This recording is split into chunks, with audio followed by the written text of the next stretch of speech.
Sains Tingkatan 2, Bab 7, Subtopik 7.3, Kemagnetan. Assalamualaikum dan selamat sejahtera.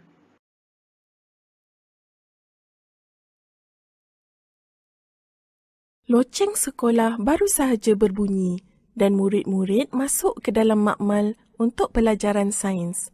Cikgu Michael berkata, pada setiap hari sekolah, kamu semua mendengar loceng sekolah berbunyi, menandakan pertukaran waktu pelajaran. Hari ini, kita akan belajar tentang elektromagnet dan aplikasinya dalam loceng elektrik. Apabila arus elektrik mengalir di dalam wayar lurus, medan magnet dihasilkan di sekeliling wayar. Medan magnet ini berbentuk bulatan dan arahnya boleh ditentukan dengan menggunakan peraturan genggaman tangan kanan. Apabila arus mengalir di dalam gegelung wayar seperti dalam rajah, medan magnet membulat di sebelah kiri adalah dalam arah lawan jam, manakala yang di sebelah kanan adalah dalam arah ikut jam. Corak medan magnet gabungan adalah seperti yang ditunjukkan. Solenoid adalah wayar panjang yang berbentuk lingkaran. Apabila arus mengalir di dalamnya, medan magnet adalah seperti magnet bar. Arah medan magnet juga boleh ditentukan dengan menggunakan peraturan genggaman tangan kanan. Sekarang, mari kita lihat pada loceng elektrik. Apabila arus elektrik mengalir melalui solenoid, medan magnet solenoid menarik angka besi lembut.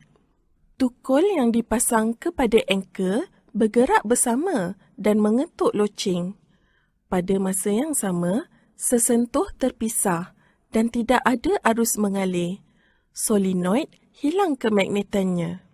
Spring menarik semula tukul ke kanan dan sesentuh bersentuhan semula, melengkapkan litar. Keseluruhan proses diulang semula. Solenoid adalah suatu elektromagnet kerana ia hanya mempunyai sifat-sifat magnet apabila arus mengalir.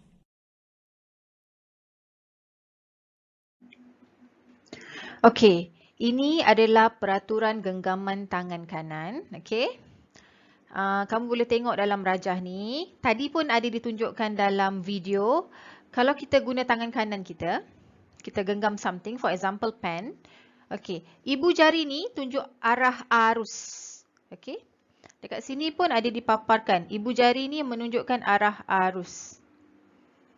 Tengok ni. Kalau arah arus ke tepi like this, so ibu jari pun ke tepi like this. Okey? Kalau arah arus ke tepi juga, ibu jari pun ke tepi. Then, while the other four fingers ini menunjukkan arah medan magnet. Okey, arah medan magnet. So, kalau arusnya ke atas, means kutub utara ke atas. So, medan magnetnya ke tepi like this, arah dia.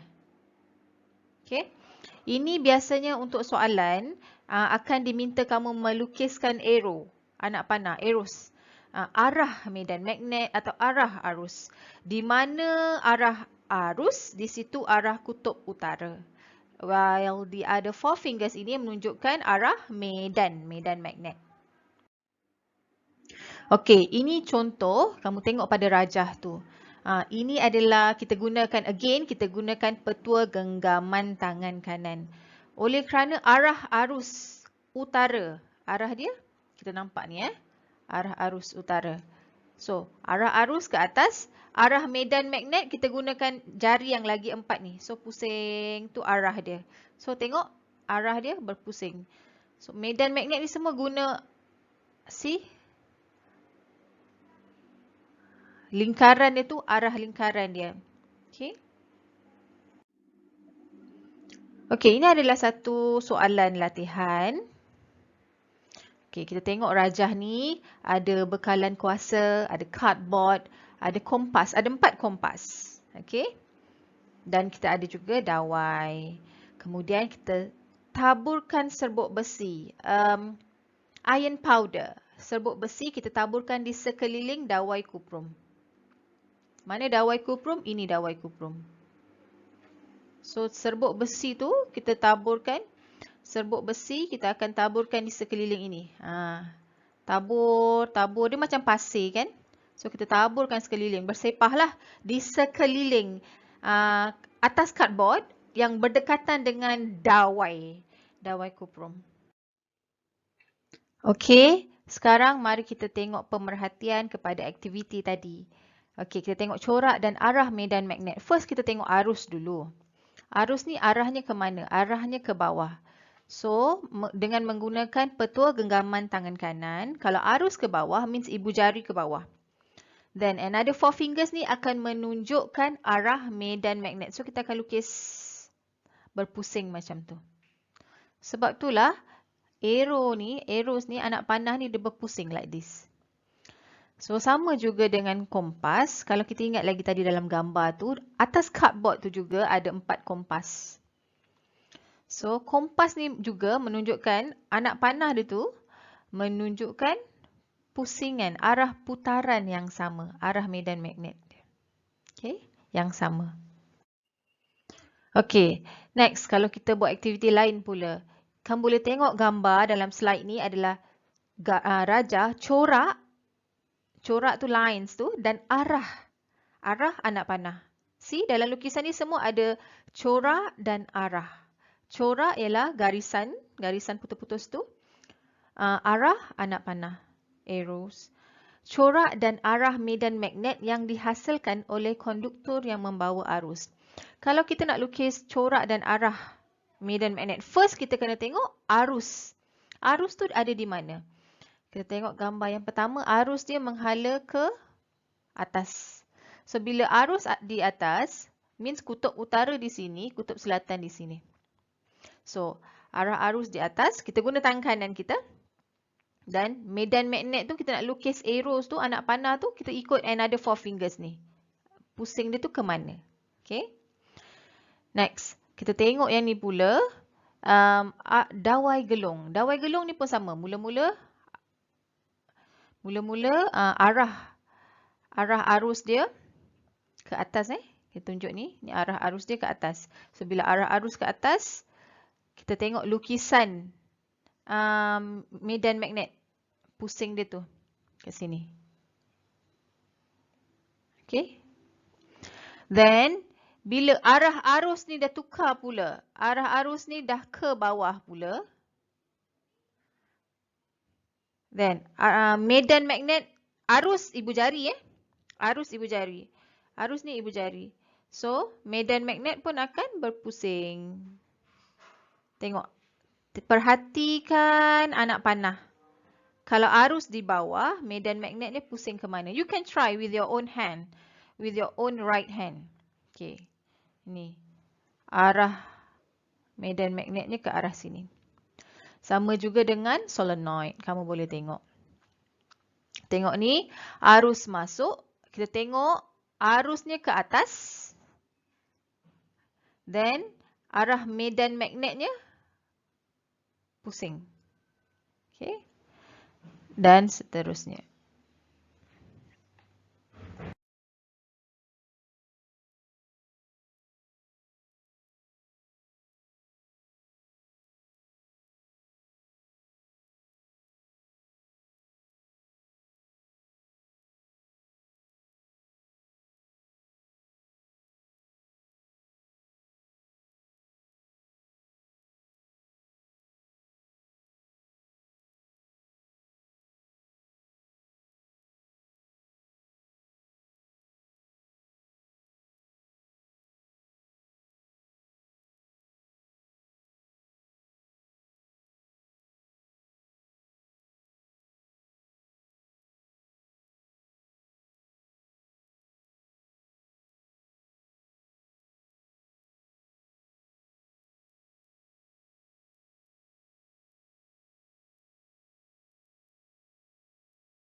Okey, jom kita tengok satu soalan yang berkaitan dengan elektromagnet. So, jom kita baca kejap soalan ni. Elektromagnet digunakan di pusat kitar semula. Tadi dalam video yang cikgu dah tunjuk tadi, macam mana elektromagnet digunakan dalam pusat kitar semula untuk mengasingkan bahan jenis logam. Sebab dia magnet kan, so dia attract metals daripada bahan-bahan yang lain, daripada bahan silikon, daripada bahan plastik, fabrik dan sebagainya. So, soalannya ialah beri satu sebab kenapa kita guna elektromagnet instead of magnet yang biasa. Yang magnet biasa tapi saiz besar, why kita guna elektromagnet? Elektromagnet ialah bila kita switch on elektrik, baru magnet tu ada function. Kalau elektrik tak on, magnet tidak berfungsi. So, kenapa kita guna elektromagnet berbanding magnet yang biasa tu, kita panggil magnet kekal. So, jawapannya ialah kerana elektromagnet, dia punya power dia lebih kuat berbanding magnet kekal. Sebab tadi awak tengok dalam video, macam mana elektromagnet tu nak tarik logam tu, logam-logam yang berat. Macam kereta, sebuah kereta berat kan? So, sebab itulah lebih baik kita menggunakan elektromagnet. Kerana dia lebih kuat berbanding magnet kekal.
Based on video yang dipaparkan tadi, cikgu harap awak dapat basic idea macam mana untuk kita bina elektromagnet sendiri.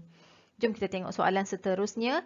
Nyatakan langkah-langkah untuk membina elektromagnet. Okey, bahan-bahan yang diberi ialah wayar bertebat, paku besi, bekalan kuasa. Bekalan kuasa ni kalau tak ada kita boleh guna bateri bateri biasa tu, sel kering. Wayar penyambung dan klip buaya, klip kertas dan kaki retort.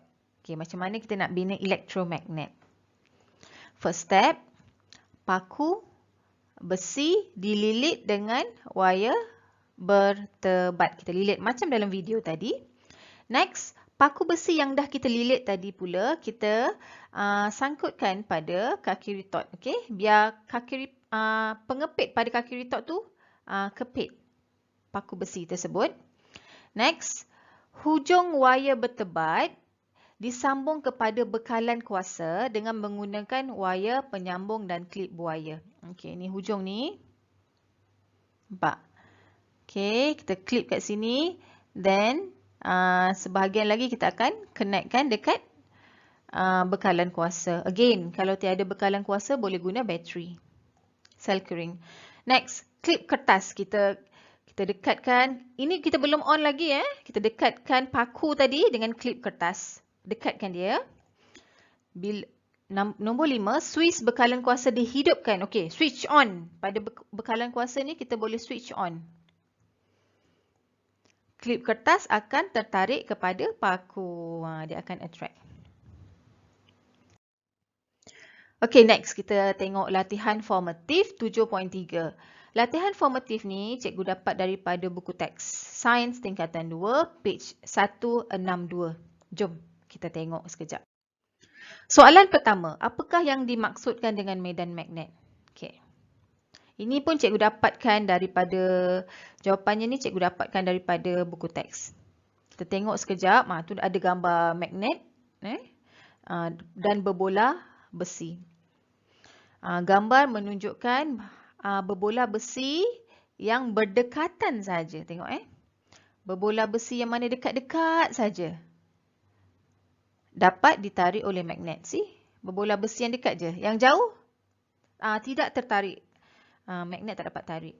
So, kawasan di sekitar magnet yang wujud kesan daya oleh magnet dikenali sebagai medan magnet. So, this is the meaning of medan magnet. Kawasan di sekitar magnet. Kawasan yang berdekatan, yang dekat-dekat je dengan magnet. Ada kesan daya magnet. Okey? So, itulah namanya medan magnet. Jawapan dia. Soalan seterusnya. Rajah 1, ni Rajah 1 tu ni rajah 1. Menunjukkan sebatang paku besi dililitkan dengan dawai kuprum. Okey, ni paku besi lilit dengan dawai kuprum. Disambungkan dengan satu sel kering 1.5 volt. Okey. Soalan dia, apa yang berlaku kepada paku besi apabila suis tutup? Tengok Suis ni suis. Dalam lita, kalau switch tutup, maksudnya bila switch tutup ke bawah. Maksudnya on lah. Lita on. Okey, kalau switch dibuka, wire tak dapat berfungsi lita tak dapat berfungsi, means switch off. Kalau wire ditutup, means switch on. What will happen? Paku besi menjadi elektromagnet.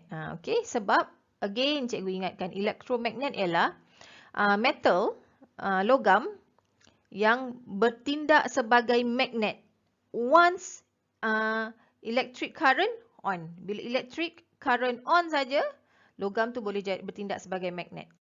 Okey, soalan seterusnya, B, tandakan arah. Bila nyata ditulis arah, means anak panah. You kena draw anak panah pada gambar tu. Tandakan arah arus pada dawai kuprum yang melilit pada paku besi. Okey, dawai kuprum tu mana? Inilah dawai ni. Dia minta you draw anak panah, arah. So, macam mana caranya? Kita tengok First, macam mana nak tahu? Kita akan tengok bateri. So, kita tahu arah dia, anak panah dia ke arah sini. Okey, nampak? Ni, ada arah anak panah. Dia circle, dia pusing. One switch on. Okey. Next. Soalan C, nyatakan kutub medan magnet pada P dan Q. Okey, ni P, ni Q. Dia minta kita kutub. Kalau kutub, mesti ada kutub utara dan kutub selatan.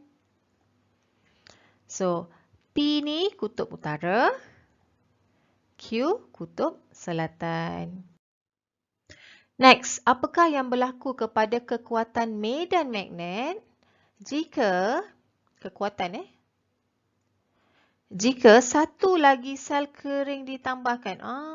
Tambah lagi sel kering. Dekat sini dah ada satu sel kering.